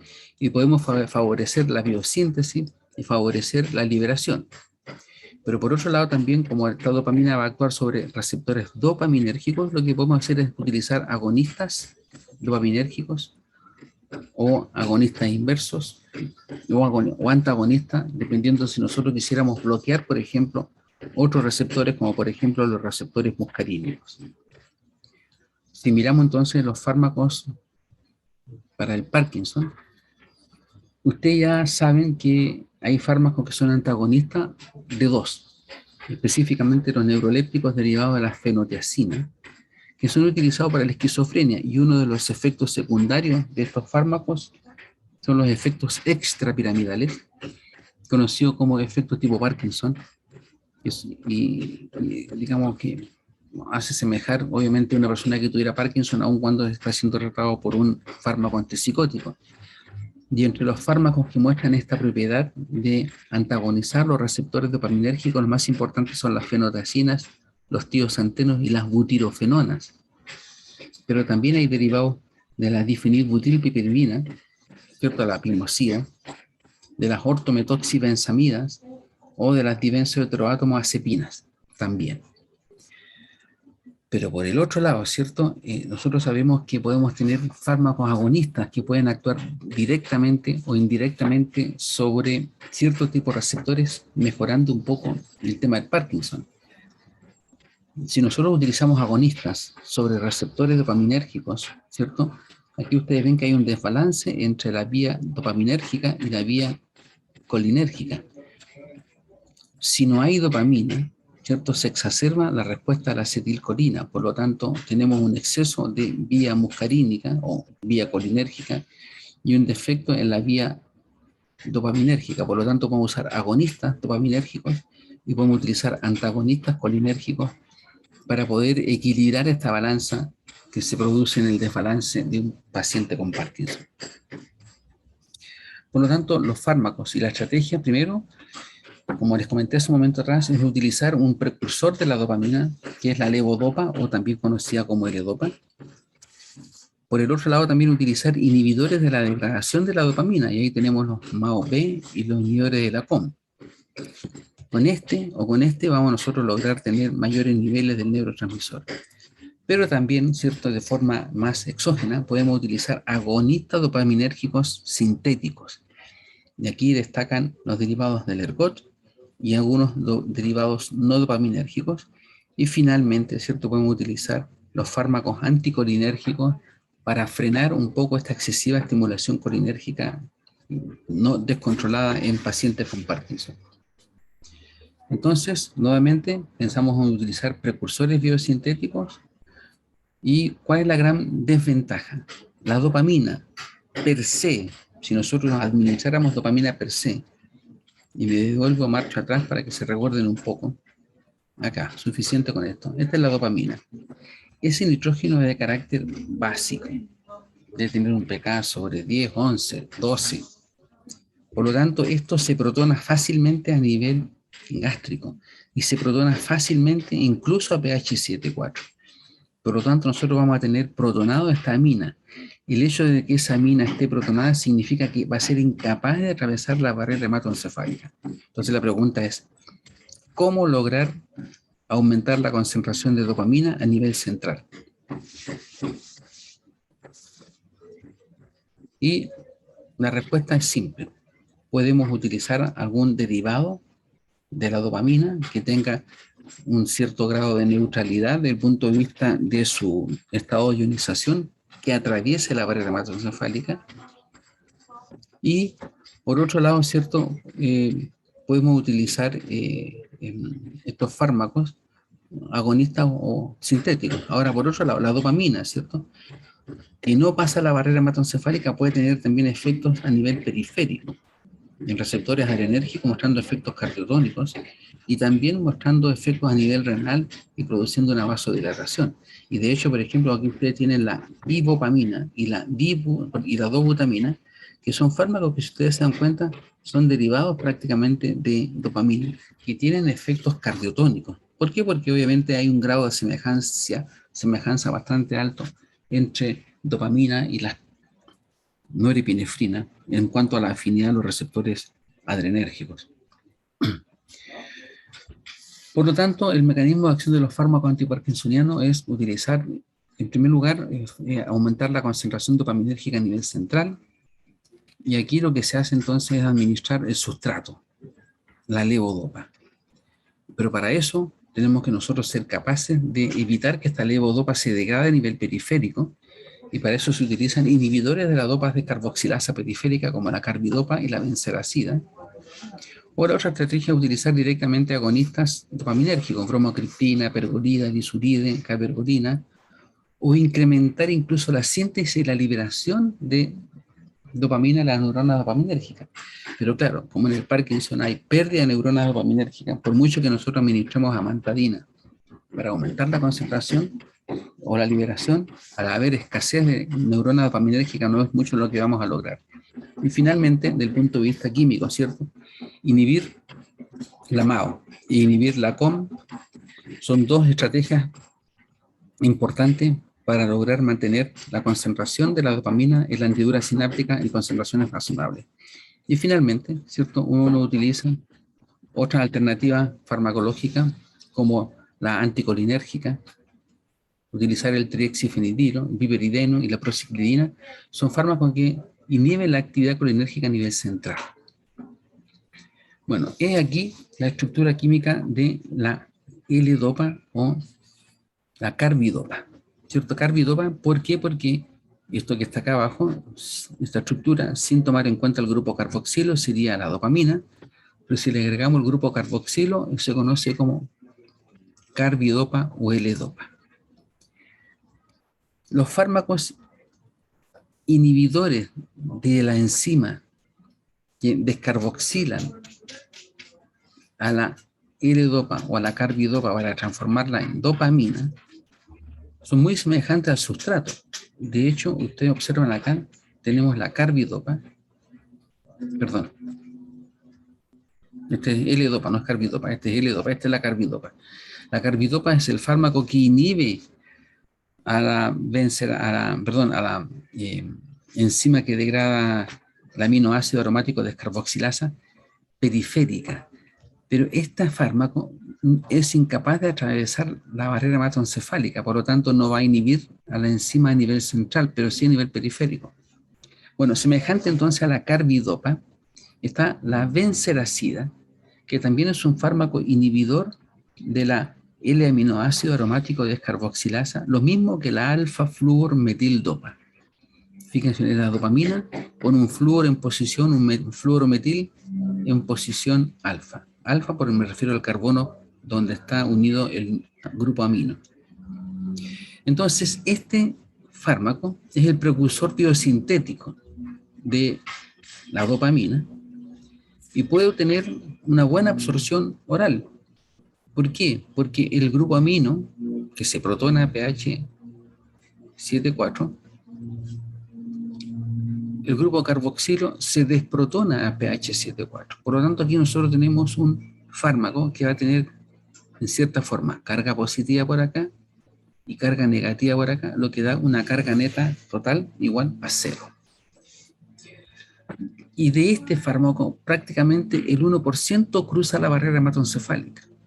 ¿Por qué? Porque el resto pueden ser degradados por esta enzima a nivel periférico, por lo tanto la concentración baja. Entonces, en este esquema, aquí tenemos la barrera hematoencefálica, si uno administra la L-dopa, la descarboxilasa le va a sacar el grupo carboxilo, la va a transformar en dopamina, y dopamina, ya saben, no atraviesa la barrera hematoencefálica. En cambio, la L-dopa, por tener esta carga neta igual a 0, atraviesa la barrera hematoencefálica, y a nivel central, la descarboxilasa va a sacar el grupo carboxilo de la L-dopa y transformarla en dopamina, que es lo que nosotros queremos. Obviamente, la dopamina que aumenta a nivel central no va a aumentar solamente la región del nigroestriado, va a tener también otros efectos. Recuerden que los efectos psicóticos, ¿cierto?, se deben a un excesivo en la región mesolímbica, mesocortical, excesiva estimulación dopaminérgica. Bueno, pero otra estrategia, por ejemplo, podría ser latentizar, es decir, lograr que la vida media de la dopamina a nivel central aumente. Aquí está la dopamina, pero está con los grupos de hidroxilo, está siendo esterificado con el ácido dipivaloico. Entonces aquí tenemos un sustrato que es altamente lipofílico. Y por el otro lado, por el grupo amino, se formó una amida con un derivado tipo dihidropiridina. Bueno, este derivado como tal es bastante lipofílico. Atraviesa la barrera hematoencefálica, ¿cierto? Y una vez dentro, a nivel central, por un proceso de una oxidorreductasa, este grupo piridina da lugar a una sal de diazonio de carácter piridinio. Y este piridinio, por el hecho de tener esta carga positiva, aún teniendo esterificados los grupos de hidroxilo, es incapaz de atravesar la barrera hematoencefálica de regreso. Por lo tanto, ya hemos logrado el aumento de la concentración a nivel central. Después, un par de hidrolasas generarán entonces la hidrólisis del ácido dipivaloico. Esos ésteres se hidrolizan, originando por un lado ya un derivado que pareciera ya ser dopamina, y por el otro lado tendremos siempre este derivado de metilpiridina. Y después entonces por una hidrólisis de esta amida se obtiene entonces el derivado prácticamente que nosotros queremos, dopamina a nivel central. Ahora, este derivado esterificado con ácido dipivaloico, ¿cierto?, también puede ser hidroxilado en condiciones periféricas por cualquier esterasa plasmática. Y este fármaco como tal podría ser rápidamente eliminado por la orina. Si también tenemos este proceso de oxidorreducción, vamos a tener aquí el piridinio con carga positiva, y este fármaco va a ser imposible que atraviese la barrera hematoencefálica. Entonces la estrategia es esta, ¿cierto? Administrar una L-dopa protegida y que podamos lograr una mayor concentración del fármaco a nivel central. Entonces, ¿qué es lo que se ha hecho? Lo que se ha hecho desde el punto de vista terapéutico es asociar a la levodopa, que es el precursor de la dopamina, con los inhibidores, la benseracida o la carbidopa. Y así hay una serie de preparados farmacéuticos, conocidos como, por ejemplo, Estomodopar, en que tienen 250 miligramos de levodopa y 50 miligramos de benseracida, o 100 y 25. Pero también hay otros derivados, por ejemplo, que tiene la levodopa, la carbidopa, el inhibidor de la descarboxilasa periférica, y la entacapona, el inhibidor de la catecolometiltransferasa, en dosis de 100 de levodopa, 25 de carbidopa y 200 de entacapona, de forma tal de lograr una efectiva concentración de dopamina a nivel central. Y finalmente los derivados más conocidos son los conocidos como Cinemet, levodopa más carbidopa, 250-25, 250, 125 y este otro del 125. Entonces, con esta estrategia, la dosis óptima efectiva de levodopa se reduce en un 75%. ¿Qué significa eso? Que puedo reducir la concentración del L-dopa que puedo administrar, por lo tanto la probabilidad de tener efectos secundarios como náuseas y vómitos debido a la estimulación dopaminérgica en centros eméticos, por ejemplo, vulvar, disminuye y prevendría los efectos cardíacos, incluso secundarios, cuando esta L-dopa podría actuar a nivel periférico. Ahora, la dosificación efectiva de L-dopa se alcanza más rápida en una terapéutica inicial, ya que se reduce la necesidad de desarrollar tolerancia, se evita el antagonismo de la levodopa por la piridoxina y finalmente aumenta el porcentaje que presentan mejoría. Y esto es simplemente por asociar la L-dopa con los inhibidores de la dopa descarboxilasa. Bueno, pero también hay agonistas dopaminérgicos que se unen a los receptores de dopamina y así también alivian los síntomas de la falta de. Y estos son los derivados ergóticos que sirven para tratar síntomas del Parkinson en pacientes que no responden o no toleran el tratamiento con carbidopa y con L-dopa o con L-dopa y benseracida. Y aquí entonces la estructura química de estos derivados está la bromocriptina, que también es un inhibidor de la prolactina, porque tiene otros efectos. Pero aquí tenemos la cabergolina, agonista de 2. Estamos hablando ya de fármacos que tienen actividad agonista, actúan en los receptores dopaminérgicos. La lisurida, que es agonista de 2 y agonista parcial de 3. Y también tenemos aquí la pergolida, que es una agonista de 1 y también de 2. Entonces, si ustedes se dan cuenta, estos fármacos sintéticos, prácticamente todos ellos tienen actividad en el receptor de 2 y el receptor de 2 como agonista de esos receptores.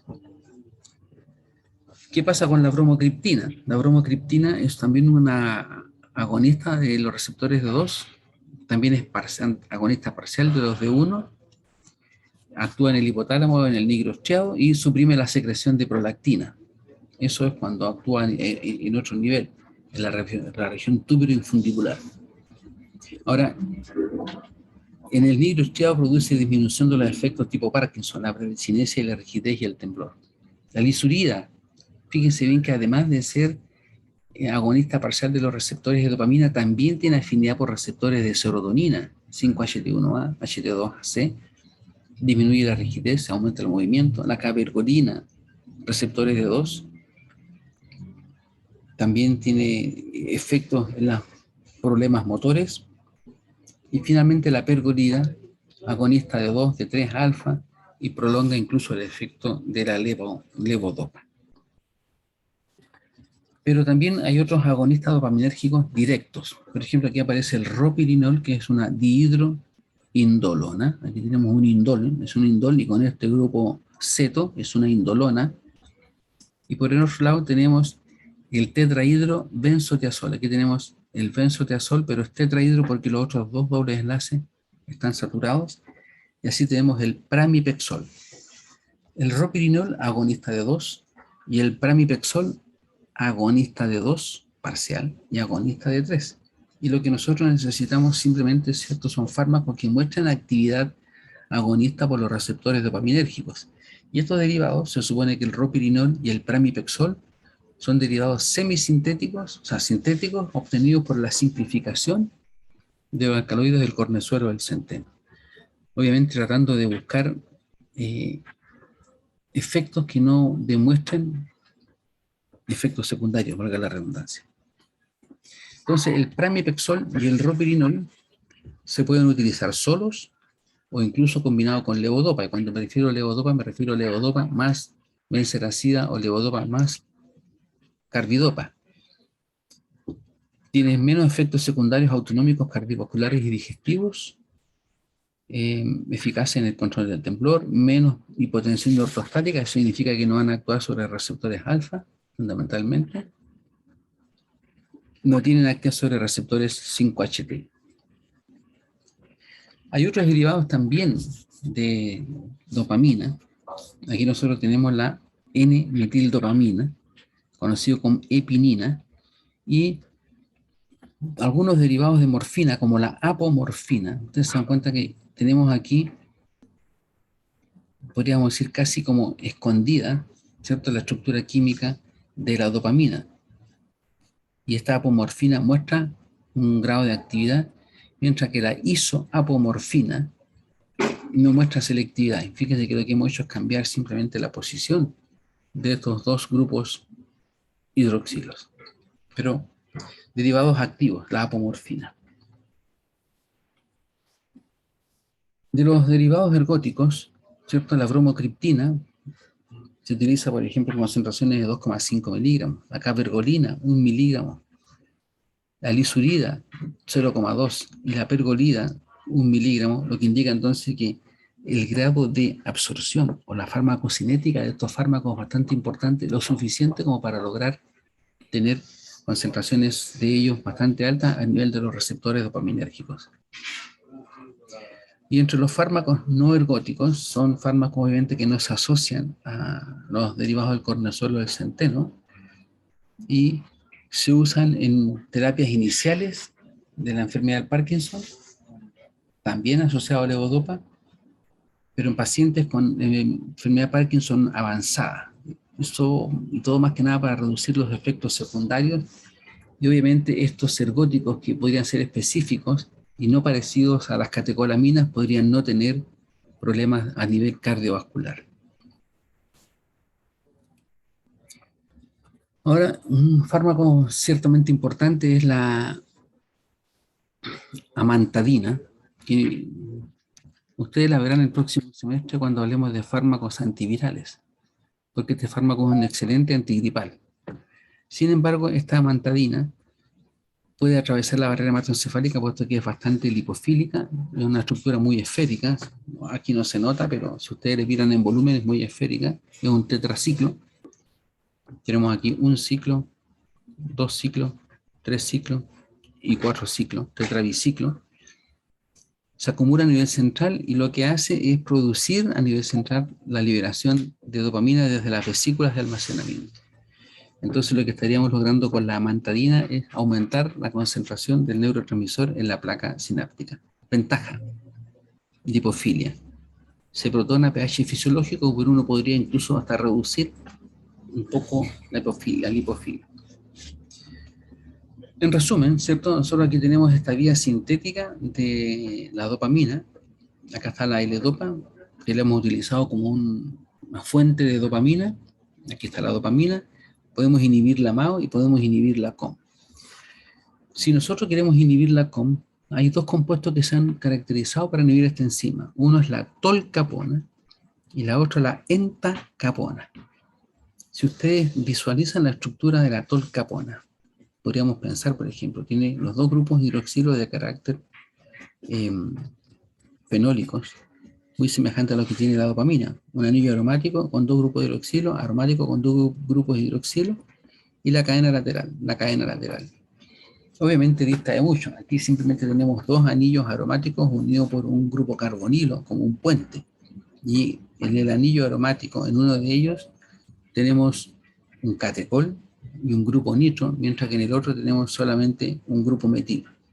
Bueno, pero esta es la tolcapona, y derivado de este otro, como abriendo un poco el anillo, está la entacapona. Prácticamente se mantiene muy semejante el catecol con el grupo nitro, a diferencia entonces de que no está el segundo anillo, y es lo que se ha reemplazado por una amida, ¿cierto? Una amida que tiene un grupo ciano. Y estos son inhibidores de la COM. Insisto, fármacos que indirectamente se parecen al sustrato. Pero por el otro lado también tenemos los inhibidores reversibles de la MAO. Y aquí aparece la C-legitina, ¿cierto? Y la rasagilina, que lo habíamos visto hace un momento atrás cuando vimos fármacos antidepresivos, inhibidores selectivos de la MAO, que pueden, al inhibir la MAO, impedir la degradación de la dopamina y por lo tanto aumentar su vida media. La C-legitina, inhibidor selectivo de la MAO-B, y las acciones que se muestran, o las acciones que tiene, no son las típicas de la IMAO-A. El efecto, ¿cierto?, es que potencia la acción de la levodopa al inhibir su degradación, por lo tanto, va asociado a levodopa. Y obviamente, el inhibir la degradación de la levodopa significa que podríamos aún más disminuir los requerimientos de este fármaco. De esa forma, entonces, lograr mejores efectos. Y cuando la levodopa se administra conjuntamente con un inhibidor periférico de la dopa descarboxilasa, por ejemplo, benseracida o carbidopa, la principal vía de metabolización es la COM. Por lo tanto, de ahí nace el hecho de que nosotros pudiéramos asociar en un mismo comprimido carbidopa, L-dopa y entacapona. Y la adición de entacaponas, fíjense bien, dice, incrementa de un 25 en 50% la biodisponibilidad de levodopa y prolongando los efectos antiparkinsonianos de este fármaco. Finalmente, mostrarle algo que ya tiene que habérselo mostrado Alejandro en su momento, que son los fármacos con actividad anticolinérgica que se utilizan para el tratamiento del Parkinson, y me refiero esencialmente al triexifenidilo, al dipirideno y a la difenidramina. Difenidramina, por otro lado, que presenta efecto antihistamínico también. Y ya habíamos comentado las razones de ellos. Entonces, en esta tabla que está acá, fármacos utilizados para el Parkinson, dopamina, el precursor, ¿cierto?, con los inhibidores, que podría ser, por ejemplo, la levodopa con carbidopa, agonistas dopaminérgicos, bromocriptina perurida, inhibidores de la MAO-B, anticolinérgicos, algunos antihistamínicos que también han demostrado tener un efecto a nivel muscarínico, sobre todo. Después, algunos como mecanismo de acción desconocida, que es la amantadina, que se supone que penetra en estas neuronas dopaminérgicas y favorece la secreción del neurotransmisor. Y algunos antidepresivos que han demostrado también ser coadyuvantes en el tratamiento del Parkinson. Finalmente, ¿cierto?, resaltar que la estrategia actual es terapia celular. Reemplazar las células, no reemplazar, sino que lograr reproducir células dopaminérgicas a nivel del negro estriado. Y desde el punto de vista farmacológico, tener agonistas dopaminérgicos de larga acción o moduladores neurotróficos capaces de promover también el crecimiento de las pocas neuronas dopaminérgicas, ¿cierto?, que están allí presentes, tratar de despertarlas. Recuerden que las neuronas no pueden proliferar por sí. Muchachos, hasta allí la clase de Parkinson. ¿Alguna pregunta?